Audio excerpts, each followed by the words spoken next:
제가 잘 아는 어느 목사님 이야기예요. 좀 안타까운 이야기인데, 이 목사님이 이제 한 달 전 정도에 그 목사님의 중마고 아주 정말 절친인 그 이제 한 분을 하나님 품에 먼저 이제 떠나 보내셨다고 하는 거예요. 근데 연세가 그리 많지 않으세요. 이제 환갑을 갓 넘기셨나?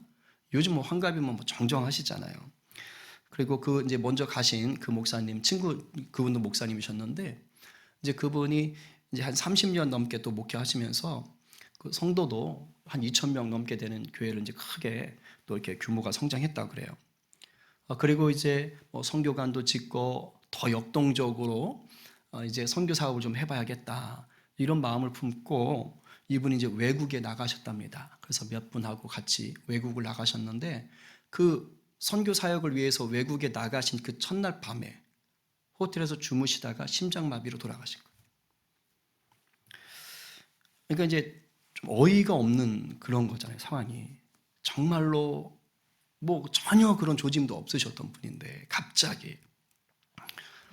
근데 그분이 이제 제가 말한 그 목사님에게는 고등학교 때부터, 사실 고등학생이 그렇게 기도하기가 쉽진 않은데 거의 매일 모여서 나라와 민족, 열방을 위해서 뜨겁게 부르짖어 기도하던 친구래요.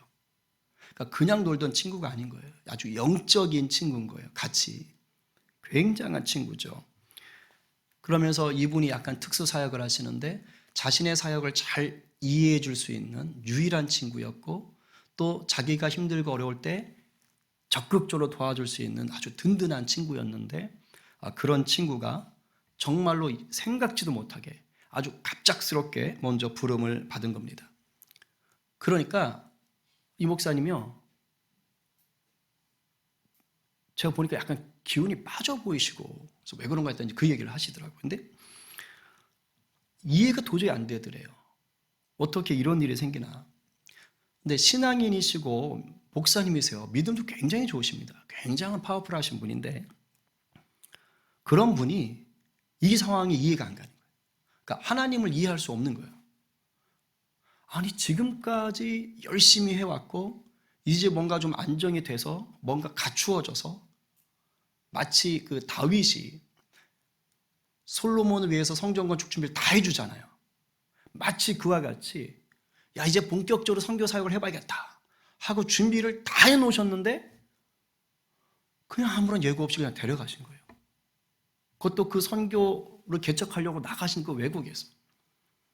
그 얘기를 듣고 이 친구 되시는 지금 제가 말하는 그 목사님이 너무 어이가 없고, 그러니까 머리로는 알겠대요. 하나님이 누구나 언제든 데려가실 수 있다. 머리로는 알고 신앙적으로 아는데 자기의 심령, 이 감정이 그것을 못 받아들인 것인 거죠. 그래가지고 한 두어 주를 거의 속된 말로 좀비처럼 사셨다는 거예요. 그냥 뭐 하고 사나 그냥. 그리고 누우면 잠이 안 온다는 거예요. 막 옛날 생각도 나고 눈물도 줄줄 흐르고, 그러다 막 몸이 경기를 일으키고. 잘 때 누우셔서 경기 해보셨어요? 전 알아요. 제가 몇 년 전부터 이 경기가 와가지고 진짜 뭐 그냥 막 계속 경기하거든요. 기도해도 나와요. 이상해. 근데 하여튼 계속 경기라고 밤에 주무시면서 계속 가위에 눌리시고. 그러니까 제가 그분의 이 얘기를 들으면서 저도 의아했어요. 왜냐하면 이분이 보통 믿음이 아니시거든요. 그런데 너무 허탈한 거예요. 너무 귀한 친구가 먼저 부름을 받은 거예요. 예고도 없이. 그러니까 아무리 믿음이 좋아도 이런 일 속에 이렇게 힘든 일, 정말 이렇게 추스릴 수 없는 어려움을 닥치는 그런 일들이 있어요. 그러니까 이게 목사님만의 이야기가 아닌 거라고요.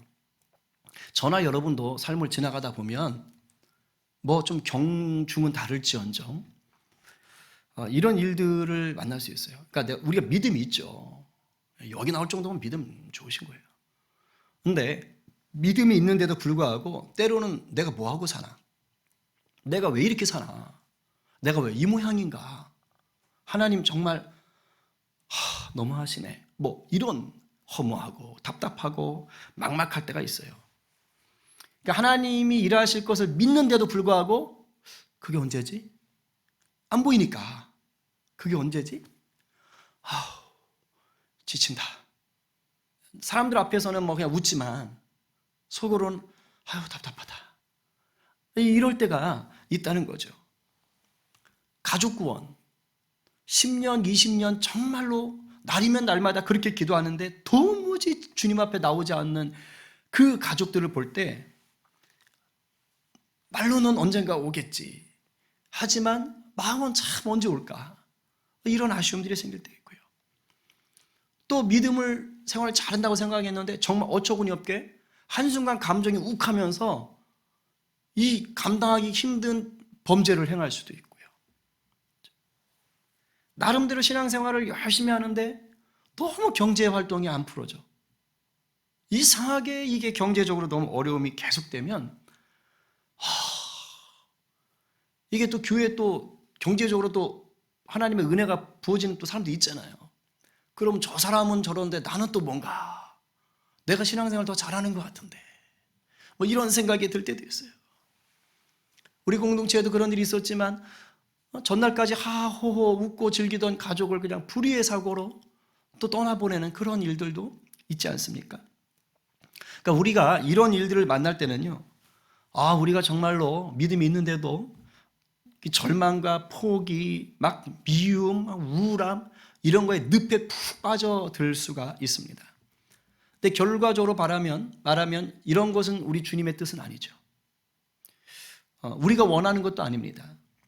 물론 어려운 일 만나면 잠깐은 힘이 듭니다. 뭐 그런 것도 힘들지 않으면 그거는 사람의 감정이 아니죠.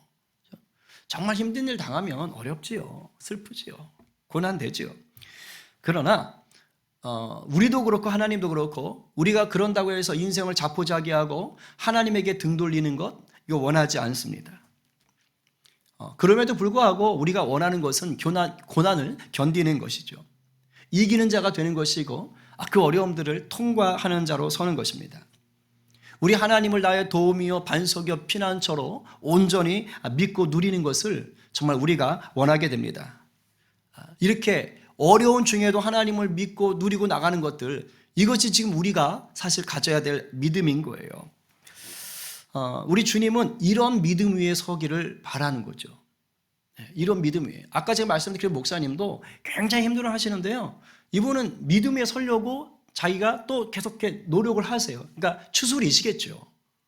그 과정이 좀 있는 것 뿐이지. 그러니까 하나님도 그렇고 우리 스스로도 그렇고 우리가 믿음 위에 서기를 바라는 것입니다. 오늘 본문이 바로 그러한 믿음을 우리 가운데 또 요청하고 알려주고 있는 거예요. 우리 삶의 어둠이 짙게 드리워질 때, 막 실패의 그림자가 막 가득할 때 그 속에서 이 소망의 빛을 붙잡을 수 있게 하는 것, 이것이 바로 믿음이라고 하면서 우리를 다시 인도하시는 거예요. 오늘 이 본문은 여러분에게 몰라서 알려주는 게 아니에요. 힘을 주는 거예요. 더해주는 겁니다. 이 믿음 가운데 너희가 나오길 원한다 라고 우리 주님이 말씀하시는 거예요. 그러니까 들으시고 주님 앞으로 더 가까이 나오시는 이 밤 되기를 간절히 축복합니다. 아멘이요. 자, 그렇다면 우리가 답답하고 무겁고 절망스러운 삶 속에서도 우리가 이기는 자로, 마침내 이기는 자로 서는 그 믿음이 어떤 모습일까요? 그것은요, 약속에 근거한 믿음인 것입니다. 어떤 약속이에요? 하나님께서 예수님을 통해 우리가 맺은 약속입니다. 우리 보통 이렇게 해가지고 이렇게 하고 이런 거 하잖아요. 그죠? 굳은 약속인 거예요. 예수님의 이 십자가 사건을 통해서 저와 여러분을 자녀 삼아 주시고 내가 너와 영원히 함께 하겠다라고 임마누엘 선포해 주신 그 약속입니다. 그리고 하나님의 그 약속은 오늘도 여전히 하나님께서 이루시기 위해서 우리 가운데 누구를 주셨습니까? 성령님을 주셨어요. 성령이 지금 이 자리에서도 저와 여러분 안에서 역사하고 일하고 계신 줄로 믿으시기 바랍니다. 그리고 그 모든 성령의 일하심, 하나님의 이 약속이 우리 손 안에 있습니다. 바로 뭡니까? 성경인 것이죠. 성경 66권에 구약과 신약에 빼곡하게 내가 너희를 사랑한다, 두려워하지 말아라, 놀라지 말아라, 내가 끝까지 책임진다라고 하나님이 계속해서 약속하셨던 것을 적어 놓고 있습니다. 그런데요, 안타깝게도 우리가 지식적으로는 알지 모르겠지만 교회 다니는 많은 분들 중에 이 약속에 근거한 진짜 믿음이 아니라 다른 믿음을 가진 분들이 계시더라 이 말이에요. 그러니까 지식적으로 아는 게 아니라 진짜 누리는 이 믿음, 약속에 근거한 이 믿음을 누리지 못한 채 다른 믿음을 누리는 분들이 계시더라 이 말이에요. 그게 뭐냐? 자신의 신념의 믿음이에요. 이 신념도 믿음이잖아요. 자기 의지적인 믿음인 거죠. 여러분, 성도에게 있어서의 믿음은요, 자기 신념 아닙니다. 물론 신념적 요소가 없는 건 아닙니다. 그러나 궁극적으로 우리 성도가 누리는 이 하나님을 향한 믿음은 신념이 아니에요. 신념, 예를 들면 이런 거예요. 내가 쫄딱 망했어요. 그런데 나는 다시 일어날 거야. 절대 이 상태로 망하지 않을 테다. 나는 잘 된다. 잘 된다. 거울 보고 100번 잘 된다. 이런 건 자기 신념이에요. 자기 신념이에요. 취직시험에 계속해서 떨어지고 있는데도 나는 언젠가 붙을 거야. 삼성과 애플에 동시에 붙을 거야. 아자. 이런 식으로 다짐하는 것, 이게 나쁘다는 게 아닙니다. 이런 건 뭡니까? 자기 신념인 거예요. 자기 신념. 이런 자기 암시나 마인드 컨트롤, 이런 자기 신념이요, 정말 사람을 강하게 만듭니다. 나 못해. 나 같은 놈이 뭐래. 이거보다는 100배, 1000배 나아요. 나쁜 건 아닙니다. 신념이 약한 사람보다는 신념이 강한 사람이 이 세상에서 더 성공 확률이 훨씬 높습니다. 그래서 소위 독종이라고 우리가 보통 부르잖아요. 이 독종이라고 부르는 이 독종을 다른 말로 바꾸면 신념이 강하다는 뜻이에요. 지치질 않는 거예요. 그분들은 막 그냥 자기 의지, 강력함, 그래서 막 불굴의 의지로 흔들리지 않는 신념으로 도전. 그러니까 세상에 특히 자주성가 하신 분들 있잖아요. 보통 분들이 아닙니다. 대단한 신념을 가진 분들이에요. 옛날에 시크릿이라는 책이 유명했었어요. 이게 한 줄로 말하면 뭐냐면 네가 믿고 바라면 이루어진다 이거예요. 저는 처음에 시크릿 해가지고 이게 기독교 책인 줄 알고 또 확 봐가지고 이렇게 했는데 뭔가 이상해. 읽다 보니까 철저히 휴머니즘이에요. 네가 원하는 대로 된다 이거예요. 긍정의 힘, 일종의 그런 거였습니다. 근데 여러분, 무조건 믿고 바라면 다 이루어집니까? 신념만 있으면 다 되나요? 터무니없는 말입니다. 그 시크릿이라는 책의 부제가 이렇게 되어 있어요. 수세기 동안 단 1%만이 알았던 부와 성공의 비밀. 돈 버는 법이었어요. 그 책은. 수세기 동안 엄청난 성공을 거둔 1%의 이 사람들을 보니까 공통적으로 정신력, 할 수 있다. 이런 신념들이 강했다는 거예요. 당연히 그럴 수 있죠. 그죠? 근데 하나만 묻고 싶습니다. 그러면 그 1%만 신념이 강하고 긍정적이고 할 수 있다는 생각을 했을까요? 택도 없습니다. 그럼 나머지 99%의 그 수많은 사람들이 수세기 동안 그 사람들은 나는 못해, 할 수 없어, 너만 하세요. 이런 생각 가졌겠어요? 아니에요. 지금 여기 있는 우리들도 잘 살고 싶고, 그죠? 나름대로 그래도 뭔가 좀 이렇게 떳떳하게 주님, 제가 겸손하긴 하지만 다다익선이오니 주시는 대로 받겠습니다. 이런 식으로 은근히 기도할 때도 있고, 아니면 나는 청빈하게 살 테니 내 자녀야 너는 억만장자가 되어라. 나는 기도를 할 수도 있고, 세상에 수많은 사람들이요, 정말로 나는 잘 될 거야, 잘 되고 싶어, 신념, 이렇게 생각하는 사람 천지입니다. 나가보십시오. 특별히 예수님 안 믿는 사람들은요, 만몬이 우상이에요. 그래가지고 영끌, 왜 영끌입니까? 이게 신념이에요. 이게 시크릿의 비밀이에요. 난 잘 될 거야. 될 수 있어. 이것만 끌어다가 되면 될 거야. 이런 생각으로 하다가 망하고 있잖아요. 다 잘 돼야 되잖아요. 그렇지 않다니까요. 그렇지 않아요. 아무리 자기 신념을 가지고 열심히 한다고 발버둥 쳐도 이 시크릿을 말하는 그 1% 안에 들 수가 없어요. 99%는 못 드는 것입니다. 신념 중요합니다. 저나 여러분인 성도도 신념 있어야 돼요. 믿음 생활할 때 신념 필요해요. 그러나 잘 들으세요. 신념은 그 본질이 나로부터 나오는 믿음이에요. 이걸 착각하시면 안 돼요. 내로부터 나오는, 내가 할 수 있다는 이 자기 암시, 자기 의지입니다. 그런데 신념은 내 신념보다 더 큰 어려움이 닥치잖아요. 그럼 무너져요. 그 어려움을 뚫고 일어서면 내 신념이 더 큰 건데 내 신념보다 더 큰 어려움이 닥쳐버리면 결국은 무너지는 것입니다. 바벨탑. 여러분, 바벨탑을 쌓았던 사람들이 신념의 사람들이죠. 그때 당시 그 문명이 없는데 그때 역청을 가지고 벽돌을 만들어서 고안해내고 그리고 그걸 쌓아서 하늘까지 닿는 탑을 쌓자라고 생각을 하고 진짜 쌓아 올리잖아요. 이건 그때 문명으로 말하면 굉장한 도전인 것입니다. 굉장한 신념을 가지고 도전했던 거예요. 요즘 우리식으로 말하면 정말 박수 쳐줄 일이었다고요. 얼마나 대단해요. 감히 하나님 계신 하늘까지 닿겠다고 그런 생각을 가지고 그 신념을 가지고 쌓았으니 굉장한 겁니다. 그런데 그 신념 어떻게 됐지요? 하나님의 언어를 흩어버리니까 다 흩어졌어요. 그러니까 자기 신념은 더 큰 어려움이 오면 결국 무너지는 거예요. 성도가 세상을 이기는 믿음을 가졌다 할 때는 이런 신념이 아닙니다. 다시 말합니다. 세상을 이기는 믿음은 하나님의 약속에 근거한 믿음입니다. 이걸 놓지 마십시오. 나의 지식, 나의 체험, 나의 능력에 근거한 믿음이 아니에요. 그런데 이렇게 사는 분들이 너무 많아요. 전능하신 하나님, 신실하신 하나님, 나를 위해 죽으시고 다시 사신 우리 주님께 믿음의 근거를 두는 것입니다. 근데 자기 경험으로 믿는 분들이 의외로 너무 많습니다. 그렇게 우리가 이 약속에 근거한 믿음을 가지면 어떠한 고난이 닥쳐도 결국은 이길 수 있어요. 어떠한 고난이 닥쳐도. 우리 18절 19절 말씀을 다시 한번 말씀을 읽겠습니다. 자, 로마서 4장 18절 19절. 자, 시작. 아브라함이 바랄 수 없는 중에 바라고 믿었으니 이런 데 후손이 이같으리라 하신 말씀대로 많은 민족의 조상이 되게 하려 하심이라.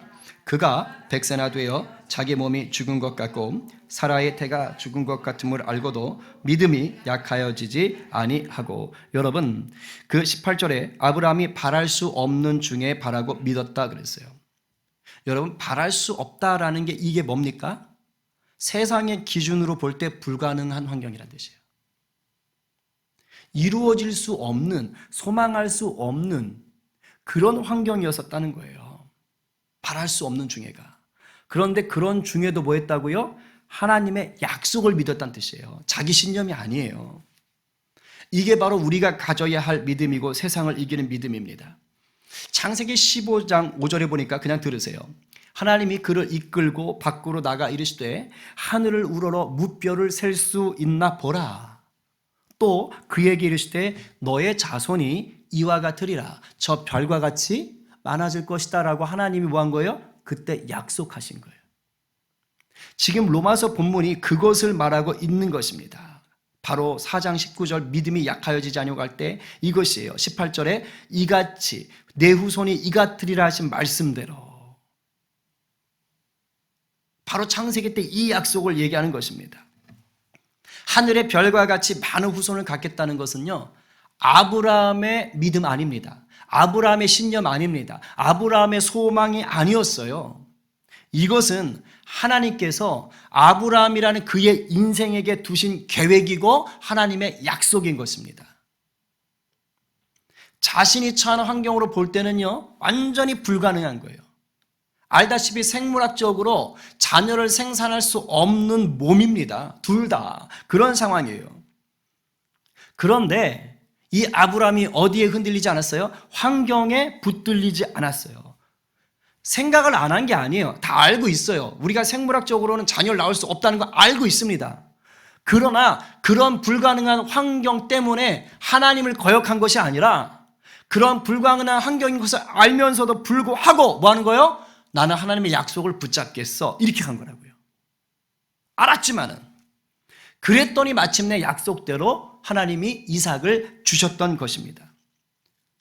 주님이 우리에게 두신 그 약속을 믿었더니 환경적인 불가능을 뛰어넘는 것입니다. 그렇습니다, 여러분. 주님의 약속은 사람의 약속이 아니지요. 사람은 제 아무리 대단한 지식과 권력과 돈을 가져도요, 한계가 있어요. 어차피 한계가 있어요, 인간은. 그러나 우리가 알다시피 주님은 전능하시고 신실하신데 그것에 한계가 없잖아요. 그러니까 그분이 약속하셨으니 지켜질 수밖에 없는 것이죠. 민수기 23장 19절은 이렇게 말해요. 하나님은 사람이 아니시니 거짓말을 하지 않으시고 인생이 아니시니 후회가 없으시도다. 어찌 그 말씀하신 바를 행하지 않으시며 하신 말씀을 실행하지 않으시랴. 하나님이 말씀하시면 반드시 하신다는 거예요. 이루신다는 거예요. 그것이 여러분과의 약속이라면 하나님이 이루시는 것입니다.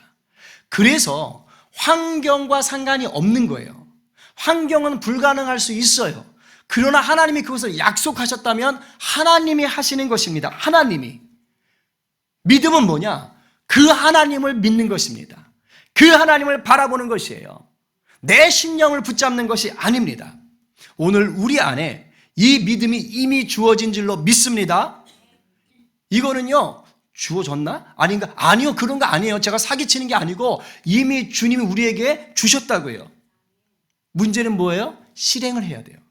여러분 그 컴퓨터 잘 모르셔도 스마트폰을 쓰시니까, 자, 컴퓨터라든가 스마트폰을 뭔가 새로운 프로그램을 활용하려면 스마트폰은 주로 어플이라고 그러죠. 앱이라고 그러죠. 앱을 이렇게 깔지요. 눌러서 컴퓨터에도 소프트 프로그램을 이렇게 눌러야 됩니다. 그 다운을 받잖아요. 다운을 받아두면, 혹시 아나 모르겠네. 다운을 받아두면 뭐 집, 압축 파일 같은 걸로 어디에 있다고 이렇게 됩니다. 그러면 그 상태로 그 프로그램을 쓸 수 있어요, 없어요? 없어요. 반드시 뭘 클릭해줘야지 그 프로그램을 쓰죠? 일단 풀어주고, 압축을 풀고, 그 다음에 .exe 실행 파일을 눌러줘야 돼요. 실행하시겠습니까? 이거잖아요. 이걸 눌러야 그게 풀어지는 거예요. 그런 다음부터 그 프로그램을 구동할 수 있는 거예요. 무슨 말인지 아시겠어요? 제가 하나님은 우리에게 믿음을 주셨는데, 저도 의문이 든 거예요. 왜 하나님은 우리에게 믿음을 주셨는데, 분명히 이 믿음을 주셨을 텐데 왜 우리가 이 믿음을 못 누릴까? 그렇구나. 이게 프로그램이구나. 우리에게 주셨는데 그 믿음을 우리가 뭐 해야 돼요? 실행시켜야 되는 거예요. 그 믿음을 우리가 사용해야 되는 거예요. 써먹지 않으면 하나님이 주신 믿음은 작동하지 않는 것입니다. 근데 하나님은 계속 쓸 수 있도록 일종의 그런 거예요. 팝업, 참 불법으로 막 뜨는 거 있잖아요. 내가 원하지도 않는데 막 스팸 먹는 거 말고 그거 막 뜨잖아요. 그죠? 기분 나쁘잖아요. 계속 눈앞에 보이면. 그런데 일종의 하나님은 거룩한 스팸을 보내시는 거예요. 우리가 계속 믿음으로 활동하도록, 내 마음이 흔들릴 때, 이렇게 믿음이 약해지고 딴짓할 때, 불신이 올 때, 그때마다 계속 스팸, 거룩한 스팸을 빵 띄우는 거죠. 그래서 성령으로 하여금 빵 띄워서 믿음 생활을 할 수 있도록 자꾸 양심에 가책을 주거나, 그게 아닌 것 같다 하거나, 아니면 다른 사람, 지나가는 사람이 훅 한마디 했는데 그런데 그게 탁 꽂혀가지고 이거 뭐 잘못됐나? 이렇게 하거나. 그러니까 하나님은 계속해서 그렇게 우리에게 뭐예요? 너 내가 준 믿음을 좀 실행해봐라. 실행해봐라. 계속해서 우리 가운데 역사하십니다. 이런 경험 많이 하셨을 거예요. 많아요, 이런 경험. 바라기는 이 약속된 믿음도 똑같습니다. 그러니까 우리 삶 가운데서 이것을 이제 요럴 때 좀 신념이 필요한 거예요. 아, 우리 주님이 주신 것을 내가 써야지 작동하는구나. 그럼 내가 써야겠다. 이제 요때 신념을 작동시키는 겁니다. 그렇게 해서 여러분이 우리 주님이 주신 이 믿음을 작동시키셔서 어떤 환경에도 마침내 그것을 이기게 하시는 그 은혜까지 나가게 되기를 간절히 축복합니다. 아멘입니다. 실행하세요. 두 번째는요, 약속에 근거한 이 믿음은 우리를 계속해서 성장하게 돕습니다. 19절부터 21절을 다시 읽겠어요. 19절부터 21절. 자, 시작. 그가 100세나 되어 자기 몸이 죽은 것 같고 사라의 태가 죽은 것 같음을 알고도 믿음이 약하여지지 아니하고 믿음이 없어 하나님의 약속을 의심하지 않고 믿음으로 견고하여져서 하나님께 영광을 돌리며 약속하신 그것을 또한 능히 이루실 줄을 확신하였으니, 여러분 요 세 절만 읽어보면요, 나오는 거 봐요. 믿음이 약하여지지 않고 약속을 의심하지 않고 견고해져서 영광을 돌리며 능히 이루실지를, 요런 구절들만 읽어보면 아브라함 믿음이 무결점, 완벽한 믿음으로 읽어져요. 아브라함이 단 한 번도 의심하지 않은 사람처럼 보여서 은매 기주고 이렇게 돼요. 걱정하지 마세요. 주눅들지 마세요. 기죽지 마세요. 아브라함 이런 사람 아닙니다. 힘을 내십시오.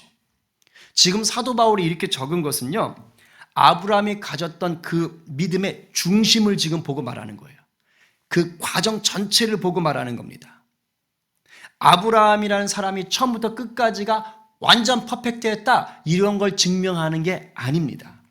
여러분, 아브라함이 갈대아 우르에서 하란을 거쳐가지고 가나안 땅에 들어왔을 때가 몇 살일까요? 75세입니다. 성경에 나옵니다. 자, 75세에 이제 가나안이 들어옵니다. 자, 그리고 이삭을 낳은 것은 우리 100세 시대 가셔야 되잖아요. 그죠? 100세. 자, 100세에 이삭을 낳습니다. 그죠? 그러면 몇 년 동안 있었던 거죠? 25년 동안을 이제 가나안 땅에서 하나님이 뭐 하는 거예요? 그 믿음을 연단해 가시는 거예요. 자, 그러면 하나님이 약속을 하시죠. 너에게 큰 민족을 이루게 하시겠다고 약속하시면서 25년간을 이제 그 약속을 가지고 가잖아요. 이 25년 동안 아브라함이 한치의 흔들림도 없이 하나님을 향한 믿음을 절대적으로 잘 지켰습니까? 알잖아요. 자기 아내 데리고서는 이집트 가가지고 누이라고 속이지를 않나. 그 다음에 자기 그 종 있죠, 종. 종한테 뭐라 그래요? 엘리에셀. 하나님이 상속자 네 아들 준다니까, 아유 나 아들 없어요. 하나님 왜 그러세요? 아이고 하나님 노망이신가. 제 종 엘리에셀 이 사람한테 상속합시다. 하나님이 아니다. 나중에 또 그 사라의 몸종인 하갈을 통해서 또 이스마엘 낳았잖아요. 이스마엘 통해서 또 기업을 주려고 그러지 않습니까? 근데 하나님이 아니다 라고 또 얘기하잖아요. 그런데도요, 아브라함은요, 자기가 99살에 하나님이 다시 한번 내가 너에게 약속 지킨다 몇 번 얘기하셨어요. 그리고 1년 전 99살에도 내가 약속 지킨다, 내년에 너 태어난다. 근데 그랬는데도 그때까지도 이스마엘을 밀고 있다니까요.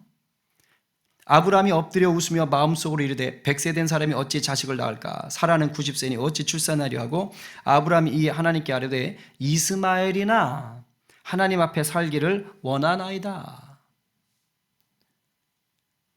이게 철저한 믿음인가요? 아니에요. 그렇지 않습니다.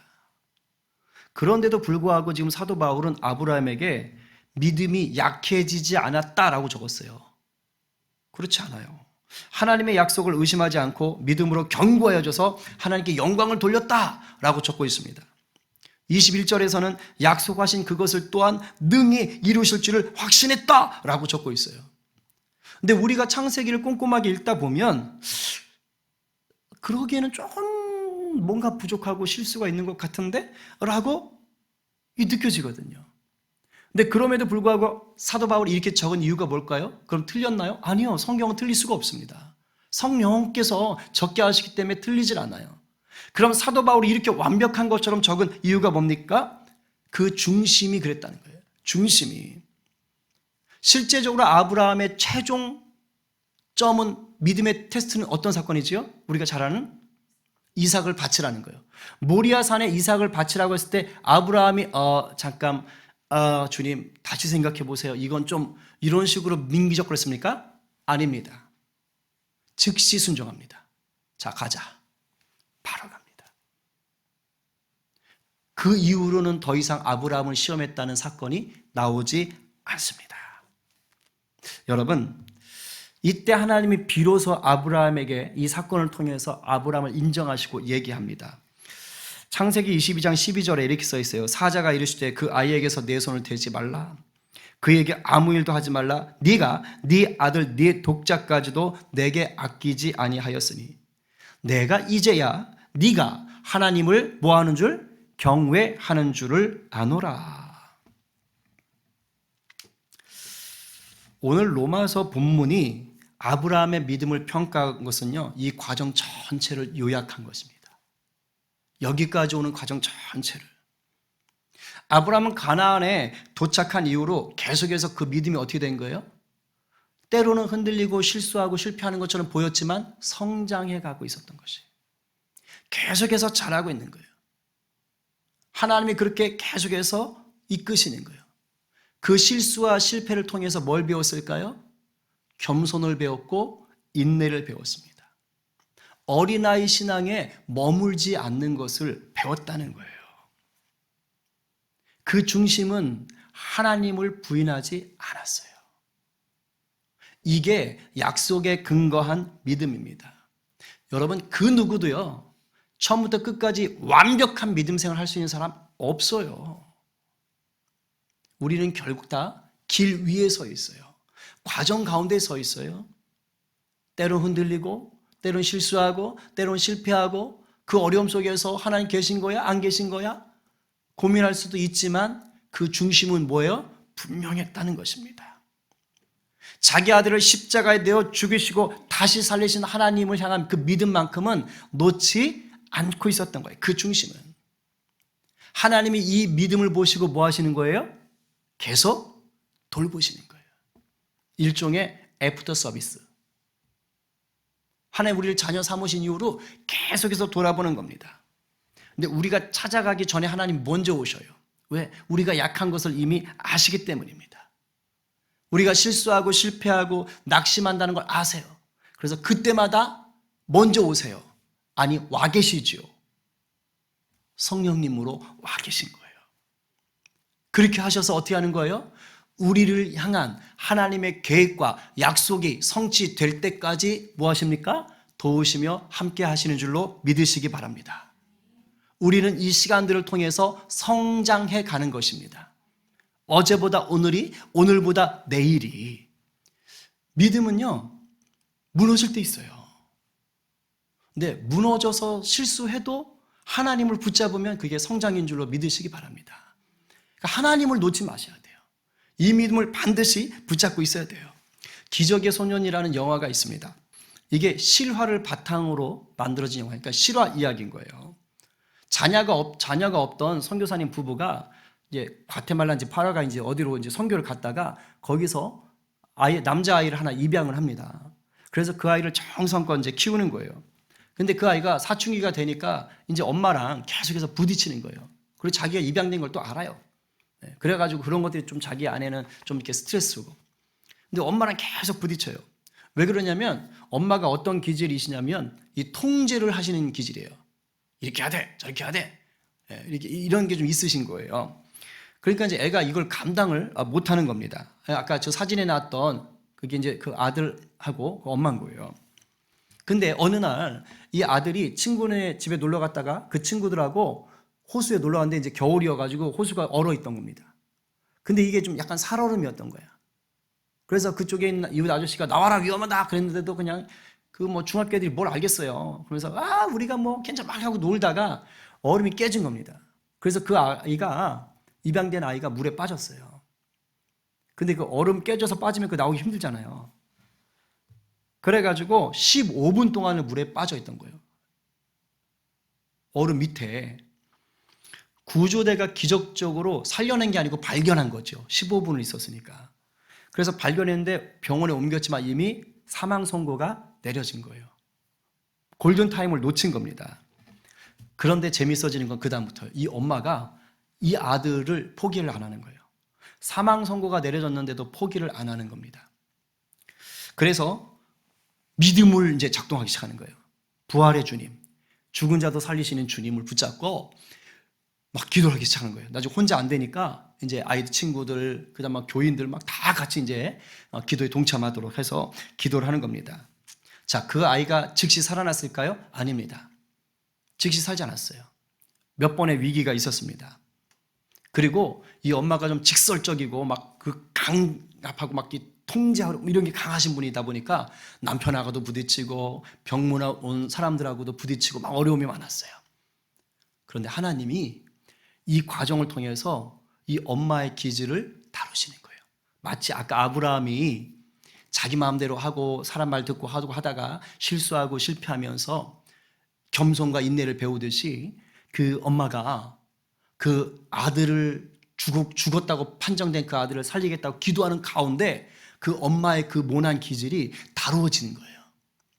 그러면서 그 얼마 정도 시간이 지난 후에, 며칠 시간 후에 정말 기적적으로 아들이 다시 살아납니다. 그 아들을 돌보던 의사가 세계적인 명의인데 그 의사가 딱 이렇게 얘기하더라고요. 의학적으로 이런 일은 도저히 일어날 수가 없습니다. 왜냐하면 이건 죽은 인간입니다. 그래서 이건 기적이라고 말할 수밖에 없습니다. 이게 실한 겁니다. 그러니까 불가능을 가능으로 만드시는 그 하나님을 붙잡고 기도할 때 역사가 일어난 것뿐만 아니라 그 과정 속에서 인내를 배우고 겸손을 배우고 기다리는 것을 알게 하셨던 거예요. 물론 우리의 삶에 항상 우리가 기도한다고 믿음을 갖고 있다고 이러한 기적이 늘 일어나는 것은 아닙니다. 그건 분명해요. 그러나 확실한 게 있어요. 우리가 이 약속된 믿음을 붙잡고 그 믿음을 작동시키며 살 때 반드시 하나님은 다양한 모습으로 우리 가운데 역사하시는 줄로 믿습니다. 이걸 믿으셔야 돼요. 그러니까 이걸 믿느냐 안 믿느냐의 차이가 있는 거예요. 내 눈앞에 기적이라고 부르는 것은 나타나지 않을 수 있어요. 그러나 하나님은 내가 모르는 방식으로 또 다른 기적을 행하고 계실 수 있다는 것입니다. 우리와 약속하시고 믿음을 선물로 주신 주님이 우리를 돕고 계신 줄로 믿으십시오. 우리 안에 성령님이 계시잖아요. 그렇지요? 누구라도 지치고 낙심하고 실수하고 실패할 수 있습니다. 예상치 못한 어려움에 낙담할 수 있습니다. 그러나 그럼에도 불구하고 우리의 중심이 이 믿음을 놓지 않으면 마침내 이기며 살 줄로 믿습니다. 때를 따라서 승리의 열매를 거두며 살게 될 줄로 믿습니다. 오늘 누가 불가능을 가능케 하시는 주님을 더욱더 바라보시겠습니까? 오늘 누가 우리를 향한 약속의 말씀을 붙잡고 이기는 믿음을 누리시겠어요?